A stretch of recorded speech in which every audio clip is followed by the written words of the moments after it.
நீங்க நேசிக்கிறவங்க வந்து ரொம்ப நிலைத்தன்மையோட இருக்காங்க. அவங்க வந்து இப்ப இந்த காதல எப்படி வந்து நிலையான ஒரு சூழ்நிலைக்கு எடுத்துட்டு போறது அப்படிங்கிறது தான் அவங்க இப்போ எண்ணத்த போட்டு குவிச்சிருக்காங்க. இல்லன்னா வந்து அத பத்தி தான் யோசிச்சுட்டு இருக்காங்க இப்பவும். இது வந்து channel messages from your person. அவங்க காதல சொல்ல போறாங்கங்கிறது வந்து பாட்டம் டெக் எனர்ஜில இருக்கு. ஸோ அவங்க பிளானிங் வந்து அடுத்தது என்ன பண்ண போறாங்க? அவங்க இப்போ ரொம்ப நாளா வந்து அ பணம் சார்ந்த விஷயங்கள்ல கொஞ்சம் தடுமாற்றமா இருந்திருக்கலாம். இல்லன்னா வந்து அதுல வந்து ஒரு நிலைத்தன்மை அடைஞ்ச வாட்டி உங்ககிட்ட வந்து காதல சொல்லலாம்னு இருந்திருக்கலாம். இப்போ வந்து அவங்க அடுத்த விஷயம் என்னவோ அத பண்றாங்க. I can't let go of you. இது வந்து ரிவர்ஸ்ல இருக்கு. ஸோ இது வந்து உங்களோட எக்ஸ் இல்லன்னா பாஸ்ட் பெர்சன் வந்து உங்கள போக விடக்கூடாதுன்னு நெனைக்கிறாங்க. ஆனா வந்து அவங்களால உங்கள கட்டுப்படுத்த முடியாது. மேபி உங்களுக்கு வந்து அந்த காலம் கடந்து போச்சு. இல்லன்னா வந்து இனிமே நீங்க வந்து அவங்க அவங்க மேல இன்ட்ரஸ்டடா இல்ல. அதாவது அவங்க மேல உங்களுக்கு அக்கறை இல்ல. Something like that. ஏதோ ஒரு விஷயம். I can't make a decision. So இது வந்து உங்களோட பாஸ்ட் பெர்சனா இருக்கலாம். இல்லன்னா வந்து நீங்க விட்டுட்டு வந்த எனர்ஜியா இருக்கலாம். ரிலேஷன்ஷிப்பா இருக்கலாம். எது வேணா இருக்கலாம். ஆனா இந்த எனர்ஜிக்கும் இதுக்கும் சம்மந்தம் கிடையாது. அது வந்து ரொம்ப கிளியரா இருக்கு இந்த ரீடிங்ல. அவங்க வந்து உங்கள போக விடக்கூடாதுன்னு நெனைக்கிறாங்க. பட் அவங்களுக்கு அவங்க கைகள மீறி பல விஷயங்கள் நடக்குது. அது அவங்களால பார்க்க முடியுது. என்ன சொல்றாங்க அப்டின்னா, "the way I have treated you was wrong. Why do I feel this way?" So கண்டிப்பா இது வந்து உங்களோட பாஸ்ட் பெர்சன் இல்லன்னா எக்ஸோட எனர்ஜி தான். It's too much. உங்க வாழ்க்கையில காதல் வந்து வந்துட்டுருக்கு அப்படிங்கிறது அவங்களுக்கு நல்லாவே தெரியுது. எனர்ஜெட்டிக்கலா மேபி அவங்க ஃபீல் பண்ணலாம். அது வந்து ரொம்ப அவங்களுக்கு வருத்தம் தரக்கூடிய விஷயமா இருக்கு. இல்லன்னா வந்து கொஞ்சம் வேதனையான விஷயமா இருக்குன்னு கூட சொல்லலாம். ஆனா நீங்க நேசிக்கிற இந்த பெர்சன் வந்து அடுத்தது என்ன செய்ய போறாங்க அப்படிங்கிறதுல ரொம்ப தெளிவா இருக்காங்க. Excuse me.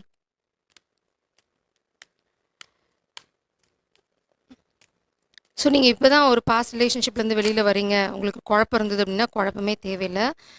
கண்டிப்பா உங்க ஒரு ஃபினான்ஷியல் செட்பேக் இங்க பார்த்தீங்கன்னா 5 ஆஃப் பென்டக்கிள்ஸ். அவங்க இல்லன்னா நீங்க ஒரு பணம் சார்ந்த விஷயமா அடி வாங்கியிருக்கலாம். இல்லன்னா வந்து 2 விஷயம் நான் இங்க பார்க்குறேன். இது பாஸ்ட்ல யாராவது உங்கள வந்து மனச காயப்படுத்தியிருக்காங்க, உங்கள வந்து விட்டுட்டு போயிட்டாங்க, தத்தளிக்க விட்டுட்டு போயிட்டாங்க அப்படின்னா, இப்போ அவங்க திரும்பி வரணும்னு நெனைக்கிறாங்க. இவ்வளோ நாளா அவங்க வராததுக்கு காரணம் பணம் சம்மந்தப்பட்ட விஷயம். இப்போ வந்து பணம் அவங்களுக்கு வந்து ஒரு பெரிய பிரச்சனையா இல்ல. உங்கள வந்து ஜகிள் பண்ணியிருக்கலாம் பாஸ்ட்ல. நீங்களா பணமா? பணமா பாசமா? இல்ல வந்து நீங்களா தேர்ட் பார்ட்டியா? ஏதாவது ஒரு விஷயத்துல அவங்க உங்கள ஜகிள் பண்ணிக்கலாம். இப்ப ரொம்ப தெளிவா அவங்க உங்கள நோக்கி வராங்க. பாஸ்ட் லைஃப்ல இருந்த அந்த ரிலேஷன்ஷிப் விட்டுட்டு வந்தவங்களுக்கு, இது வந்து புது காதல் உள்ள வருது. ஸோ உங்களுக்கு எப்படி சூழ்நிலை இருக்கோ அப்படி எடுத்துக்கோங்க. பாஸ்ட் பெர்சனும் வந்து ரியலைஸ் பண்ணி வராங்க. பட் அவங்களுக்கு வந்து நம்பிக்கை இல்ல. நீங்க திரும்ப எடுத்துப்பீங்க. இல்லன்னா வந்து அவங்க பண்ண தவறுகளுக்கு மன்னிப்பு இருக்கா அப்படின்னு தெரியல. எம்பரர் கொஞ்சம் egoistic person. Wheel of fortune. இப்ப அவங்களுக்கு நல்லா தெரியும் இது சரியான சந்தர்ப்பம் அப்படின்னு. இது வந்து ஒரு உண்மைய நம்ம பார்க்கணும் அப்படின்னா, இந்த பெர்சன் உங்ககிட்ட வர்றது ஒரு ஈகோ பூஸ்ட்டும் கூட தான். நீங்க வந்து அவங்கள ஏத்துக்கிட்டீங்க அப்படின்னா, அவங்களுக்கு வந்து ஒரு பெருமை அதுல, இல்லன்னா வந்து நான் தான் அப்படிங்கிற மாதிரி ஒரு ஏதோ ஒரு பெருமை அங்க இருக்கு. இது வந்து ரிவர்சல்ல இருக்கு. ஸோ பிரபஞ்சம் ரொம்ப தெளிவா சொல்றாங்க. இந்த ஈகோவோட அவங்க உங்கள மேனிஃபெஸ்ட் பண்ணாங்கன்னா, நிச்சயமா அது நடக்காது. அதனால தான் உங்க வாழ்க்கையில ஒரு புது காதல் இருக்கான்னு எனக்கு தெரியாது. பட் இந்த பாஸ்ட் பெர்சன் ஈகோ பேஸ்டா அதாவது ஈகோனால தான் வந்து உங்கள திரும்ப தொரத்த ட்ரை பண்றாங்க. இல்லன்னா வந்து அவங்களுக்கு ஈகோ தான் ரொம்ப முக்கியம் அப்படின்னு ஏதாவது நெனச்சிருந்தாங்க அப்படின்னா, இந்த காதல் அவங்க கைகள்ல சேராது. பிரபஞ்சம் ரொம்ப தெளிவா சொல்றாங்க. அப்போ அந்த மாதிரி சூழ்நிலையில அதுதான் உங்களோட பிரிவுக்கு காரணம் அப்படின்னா, இன்னும் அந்த பெர்சன் வந்து ஈகோ அப்படின்னு தான் இருக்காங்க அப்படின்னா, இந்த காதல் அவங்களது கிடையாது அப்படின்னு பிரபஞ்சம் ரொம்ப தெளிவா சொல்றாங்க. My life started when I மெட் யூ. இது வந்து உங்க வாழ்க்கைக்கான புது ஒளி. You are so very special. World card. இந்த காதல யார் சொல்லணும்னு நினைக்கிறாங்களோ, இங்க வந்து யார் அடுத்தது பிளான் பண்ணிட்டு இருக்காங்களோ மூவ, அவங்களோட வாழ்க்கையோட ஒளி நீங்க தான். வெளிச்சம். அவங்க வந்து ரொம்ப குழம்பி இருக்க சமயத்திலயா இருக்கட்டும், அவங்களோட அவங்க காதல பத்தி வச்சிருந்த கற்பனையோட முழு உருவம் நீங்க தான். அதுதான் அவங்க சொல்ல விரும்புறாங்க. இது 2ம் ஒண்ணா இருக்கிற பட்சத்துல இவங்க திருந்தி வராங்க.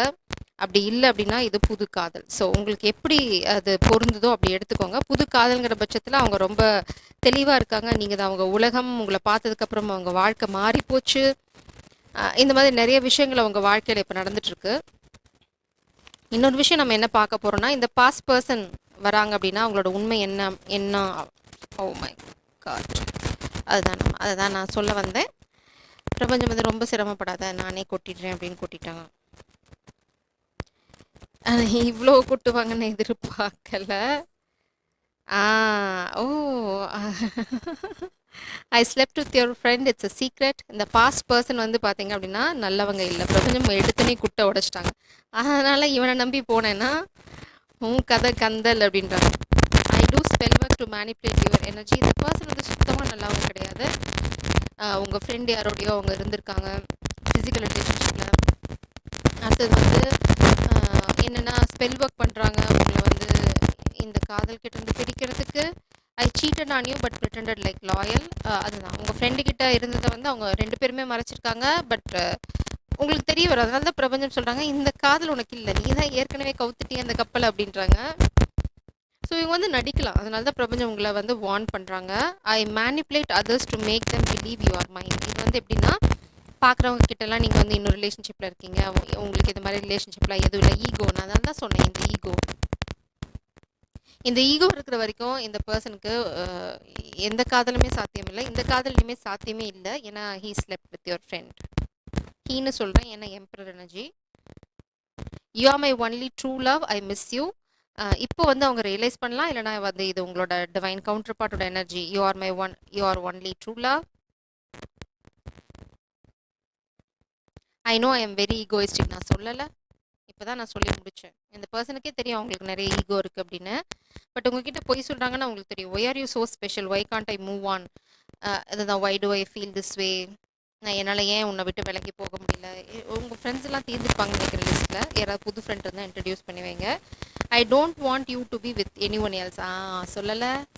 அவங்களுக்கு வந்து நீங்கள் யாரோடையும் போய் இருந்துடக்கூடாது. அதனால தான் திரும்ப வந்து உங்களை வந்து ட்ராப்பில் போட்டு உங்களோட லைஃப் அவங்க கண்ட்ரோல்குள்ளே வச்சுக்க முடியுமான்னு பார்க்குறாங்க. ஏன்னா இதுக்கு மேலே விட்டால் நீங்கள் கை நழுவி போயிடுவீங்க. அதுதான் இங்கே விஷயம். I know the secret about my family and what they did for money. இது வந்து அவங்க ஃபேமிலி சீக்ரெட். ஏதோ நீங்கள் அவங்கள பற்றி சொல்லியிருக்கலாம், அப்போ வந்து உங்களை ரொம்ப உதாசீனப்படுத்திருக்கலாம். நீங்கள் காமிக்க வந்து ஏதாவது சொல்லியிருந்தீங்க அப்படின்னா, ரொம்ப நல்லவங்க மாதிரி ஃபோட்டோலாம் எடுத்து உங்களுக்கு ஏதாவது ப்ரூஃப்லாம் அனுப்பிச்சிருக்கலாம். பட் இப்போ உண்மை என்னன்னு அவங்களுக்கு தெரிஞ்சிருக்கும். You actually showed unconditional love.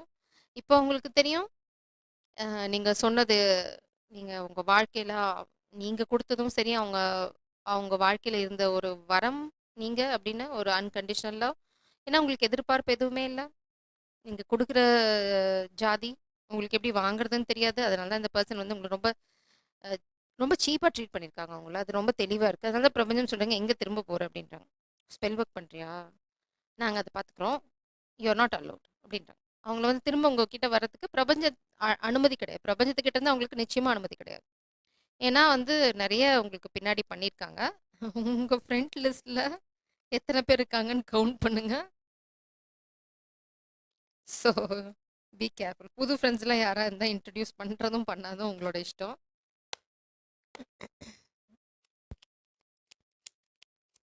நம்பிக்கை துரோகம் பண்ணவங்களுக்கு வாழ்க்கையில என்னைக்குமே நல்லது நடக்காது. chaos, fire. அவங்க வாழ்க்கையில இப்போ இதுதான் நடந்துட்டு இருக்கு. அதனால தான் உங்ககிட்ட கர்மா. உங்ககிட்ட திரும்ப வர அவங்க ட்ரை பண்றதுக்கு காரணம், அவங்க வாழ்க்கை ரொம்ப குழப்பமா இருக்கு. நீங்க இருக்கும்போது தெளிவா இருக்கும். ஏன்னா அங்க பிரச்சனையே இல்லை. ஏன்னா நீங்க அதை கொடுத்துட்டே இருப்பீங்களா, அவங்க வாங்கி என்ஜாய் பண்ணிட்டு இருக்கலாம். இப்போ பிரபஞ்சம் எல்லாத்துலயும் தீ வச்சுட்டாங்க. Fire, passion. இப்போ வந்து நீங்க போனதுக்கு அப்புறமா அந்த பேஷன் அவங்க ஃபீல் பண்ணுங்க. அந்த உண்மையான காதலோட அந்த ஜுவாலை அவங்கள சுட்டு எரிக்குது. ஆனா நீங்க அங்க இல்லை. இதெல்லாம் கர்மா. இதெல்லாம் நடக்கிறதுக்கு காரணம் வந்து உங்களோட ஃப்ரெண்ட்ஸோட அவங்க பண்ண அந்த லீலைகள், உங்களுக்கு தெரியாம முதுகுல குத்துனது, உங்களுக்கு துரோகம் பண்ணது, உங்களை வந்து ஒரு பொருட்டாவே கருதாம இருந்தது. இதுக்கு எல்லாத்துக்கான கர்மா தான் அவங்க இப்போ அனுபவிக்கிறாங்க. அதனால தான் அந்த கஷ்டத்தை அனுபவிச்சனால தான் இங்கே வந்து உங்களுக்கு ரொம்ப செக்யூர்டான ஒரு காதல் வாழ்க்கை பிரபஞ்சம் உங்களுக்காக தர காத்துட்டு இருக்காங்க. இன்னும் நீங்க இவங்களை மீட் பண்ணலன்னா கூட தட்ஸ் ஓகே. கூடிய சீக்கிரம் பிரபஞ்சம் உங்களை அவங்கள மீட் பண்ண வைப்பாங்க. So stay focused. ஜெய் சாரம். God bless you.